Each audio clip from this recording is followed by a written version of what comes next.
Welcome to Four Corners Holistic Network. This is Halo Stanza coming through.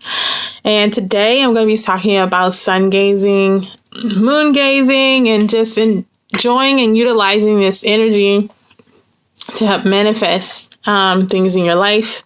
Please like, share, and subscribe to the channel. First week, Jess did a great video on crystals and how to utilize them as a resource. She gave some great insight on how to recognize genuine crystals versus fake ones and how to cleanse and recharge them. I had no idea how setting crystals in a jar full of sand can really cleanse them. And I'm like, I need to go get some sand. Anywho.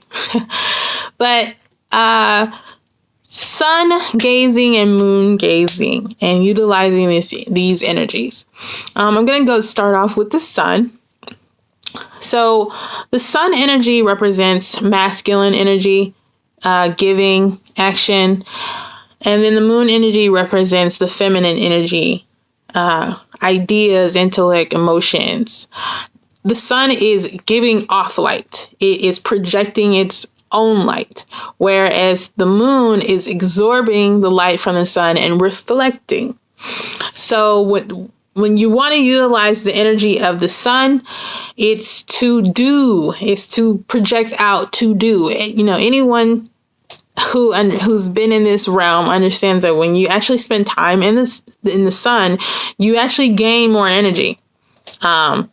So I'm going to go over the time frames of the sun, the rays of the sun, and how they correlate with our chakras, because different times of the day, the sun is emitting certain rays of light, different colors of light that actually correlate with our chakras. So from 4 to 6 a.m., you are dealing with your higher chakras and connecting with the higher realms. So that's why a lot of gurus who are successful, have really fulfilling lives. Many people will tell you that they just getting up earlier in the day and meditating and doing prayer during that time really set the tone for them, and they had an overall better well-being because 4 to 6 a.m. is such a peaceful time. You know, you get to hear nature at its best because you don't have all that, especially if you live not in a major city, you have all that quiet of the noise of traffic, people outside. And then you head into 6 to 8 a.m., which you're dealing with the crown chakra, which is better for you to receive, giving, prayer, intention. And then 8 to 10 is dealing with the third eye, and that's for overview, planning, and service. And then from 10 to 12, you are dealing with your throat chakra. So you're making calls, letters, sending letters, and just dealing with communication. Sorry, I'm trying to get it to where I can really read my prompts. Anyway, 10 to 12, I already said that. 12 to 2, network, nourish, share. That's dealing with your heart chakra. So the sun is emitting the most color of the rays is green. That's the most potent of the light rays at that time. And then 2 to 4 is your solar plexus. It's for reading, digesting, calculation. And then you have 4 to 6 dealing with the sacral, errands, exercise. And 6 to 8 dealing with your root, rejuvenation, passion, love. And when you align the things that you have to do out throughout the day with the sunlight and the rays, you're amplifying the energy of that chakra. So it works better for you. That's why business hours are between 7 and 5, most business hours. And that's the busiest of the times. If you've ever worked in customer service, you know your peak is earlier in the morning, depending on your menu, and then later in the evening because people are out and about socializing at times. Lunch is between 12 and 2. So in the previous video, we did about intermittent fasting that I did when defining your dream state, and I was talking about fasting and correlating your chakras. So this is another aspect to add to it. There was some studies done about the power of the solar energy. It powers our soul. There was a NASA research study called the HRM effect. That's kind of the nickname of it. I can't remember the man's name, but there was this one particular person who elected to do a case study with NASA about how consuming a certain amount of solar energy affected his well-being. And it showed in the research that over time, because this person was getting more of the sunlight throughout the day hours, he had more energy overall. His well-being was way better, and to the point where he lacked the desire for food, physical food, water and food. And, gaining sunlight during the appropriate times overall will help your dream recall, boost your energy, increase melatonin and serotonin, which are the good feeling hormones, improves the quality of sleep, increases your decalcifies the pineal gland, and it helps set your inner clock, the circadian clock. Now, some ancient practices with sun gazing, which I would advise, please do your own research, because sun gazing is an ancient practice, and there's not a lot of cold, hard text out there. You're going to find more videos and articles online about people sharing their own personal experience with sun gazing. I have done some sun gazing, but due to my climate in the region that I'm in, I'm not able to really fully utilize sun gazing in the way that I'm about to speak about. The best way to do it and to ensure that you are not going to harm your eyesight is making sure it's starting off with sun gazing between the hours of sunrise and sunset. When you sun gaze, you are to be barefoot on natural ground. And when you stare into the sun, 10-second increments.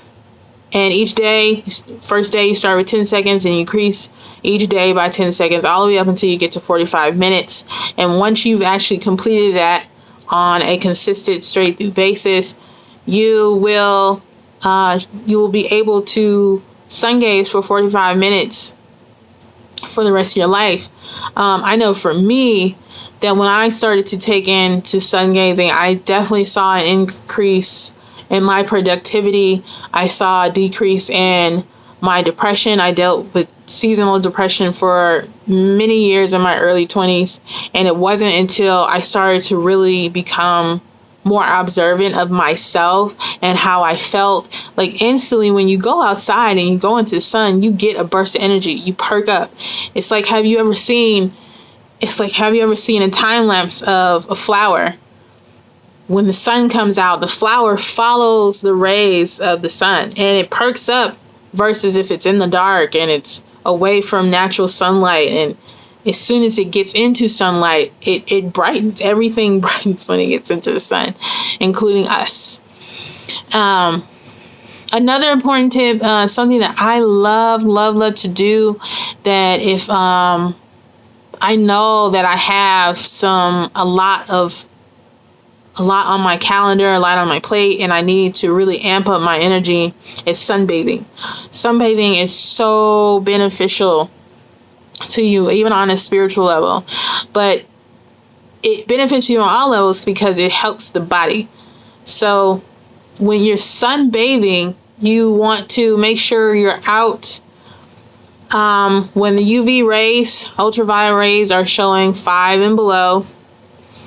I will say trust yourself, trust your body, get to know your body, and the more you do it over time, the hotter it can get, the longer you can be out there doing it.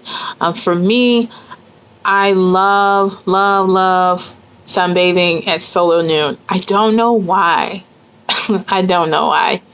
But when I started to really put more time and effort into my schedule to go out inside, to sunbathe, to meditate in the sun, I always gravitated towards solar noon.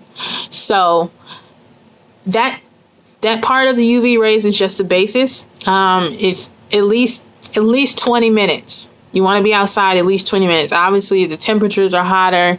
You're not going to be out there as long, but you want to be out there in the sun long enough to where you can work up a sweat, because now you're helping your body detox. And detoxing is always a good thing. It's always a good thing. Now, when you want to tap into the spiritual side instead of the physical part of it, when we're out in the sun energy it's giving us information. Light is information. So if you're ever in a point where you kind of need clarity, or you need new ideas, you want to get a boost in your sense of creativity, or you want to really tap into your good spiritual ancient wisdom from the universe, from your God, from your source, from your angels, whatever it may be, meditating in the sunlight really helps. And a simple exercise is just intention. Intention is everything. So when you go out and you meditate in the sun, say you've already done your exercise of sun gazing, or you've been sunbathing for a while. And something I didn't want to mention before I forget. When you sunbathe, do not fall asleep. That's how you will get yourself increase your chances of being sunburned, especially if you already have sensitive skin. And it is best if you can go out and sunbathe with no sunblock, too little as sunblock as possible, because it's actually blocking out those rays that you actually need. And over time, as you sunbathe more and more often, your body will get used to it. Your body will get used to it, but it's about setting the intention, and it's about repetition. It's building up the resistance to it. But anyway, back to what I was saying about the meditation of sun and meditating in the sun. You just simply want to get in a comfortable space, start doing your breath work to really get you more aware and into the present moment, and just be in a place of gratitude and receiving. Now, if there's something specific that you want more clarity on, or to have increased awareness on, bring it into your heart space. Visualize that idea, that question into your heart space. Visualize it being illuminated and sending it up through your higher chakras into the sun through your third eye. And what I do, and what I'm starting to do naturally, is that when I'm meditating and I'm trying to receive the information from the question I have, or just in general, when I'm out there, I'm starting to realize that I'm keeping my eyes closed and I'm looking upward into my third eye.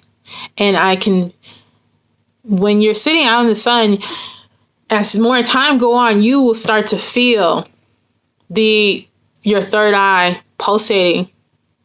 You will start to feel a little bit of pressure there. Then that's letting you know your inner self is really receiving the information, the light codes that you need. And you might get the answer right away, or over time, your reality will just start to reflect it for you. Things will start to just be clearer and more defined in your reality. Synchronicity might pick up from this. So that's dealing with the sun. Remember, sun energy is masculine energy. It's about giving. It's giving off information for you to receive so you can build on. It's giving you the ideas you need for the intentions that you will be setting and utilizing into the night for the moon energy. Now, moon energy is the feminine energy, emotions, thoughts, and intellect, nurturing. So the moon is magnetizing the energy we're in. So you got the sun that's setting you up, that's charging you up, that's giving you the ideas that you want, that you need to create something, right? Because it's helping you put out, it's giving you action to put out. So now with the moon, all through the day, you've done your task. You've done what you needed to do. Now you've went in to reflect about yourself. And maybe now you finally have the clarity on the ideas that you've been receiving throughout your day and throughout the actions and experiences you've had. And so you want to utilize the moon energy because it will magnetize your intentions. And so the moon has 8 phases, and you have the phase, and each phase has a theme, an energy signature. So you have new moon, beginnings, creation, cleansing, waxing crescent, trust, addition, growing, visualizing, refining. First quarter, which is like the half moon, it's emerging, it's shining, it's breaking through the soil, balance, define. Waxing gives actions, planning, continued growth. Full moon, it's breakthrough time now, right? Fruition, fullness, it's at its peak. Waning gives, you got revelation, communication, contemplation about what you've experienced or the intentions that you set, and it's coming through for you. And then last quarter, reflection, contemplation, introspection, and now you've reaped your harvest. You're showing gratitude for what you had, and waning crescent is releasing restoration. For both energies of the sun and the moon, you can utilize water magic, which is just setting intentions with your water. Now that you're aware of what time frame or what phase the sun and the moon is in throughout the day or throughout the month, that you can set your intentions better around that. Some cool tools that I will be setting links in the descriptions for the moon, new moon, this great book. Bree recommended this book, and New Moon Astrology. And on the inside, it's about how you can set your intentions with the new moon based on the zodiac that the moon will be in during the new moon. It talks about how important it is when you're setting intentions, that there's a certain time during the phase of the new moon that it's best for you to set intentions, which is like the first 8 hours of when the new moon is. There are all kind of apps that you can download that will tell you the phase of, it's called like a moon calendar. And even though it says it's a moon calendar, it also tells you about the sun. It'll tell you where the zodiacs of the sun, and every month it tells you what time the sun and the moon rises, the degrees of where the sun is based on your location. It will tell you the sunset, sunrise, dusk, dawn, the golden hour, and the blue hour of the sun. So if I find a link for that, I will put it in the description too. But then there's this little chakra chart, which is great, and you can find it on Amazon. It's like $6. But right here in the corner, it will show you correlation of the light rays from the sun, what it looks like. Well, so when you're utilizing the moon energy, just as you did with the sun in the same meditation, the difference in the moon, you want to project more. So when you're moon bathing, you're grateful for receiving that energy, but you're also wanting to be grateful to allow to project. So that'd be a great time to do visualization work, making sure you're getting yourself in the energy, your vibration, listen to some good music that kind of reminds you of the intentions you want to set, that really just have you in good energy. And you go out in the moon and you sit and you just enjoy being in the presence and the light of the moon. You stargaze and you just kind of wonder and visualize about what you want to bring in, and you're emitting your light off into the moon, so it can be magnetized, magnified, and reflected back to you into your reality. And as you go through the phases of the moon, within that cycle of the moon, you should see it manifest for you. So I really hope this video helps. Don't be afraid to comment and give us feedback, and be on the lookout for week 3, where Buddha will be doing a video about smudging. All right. Peace, love, and happiness to you.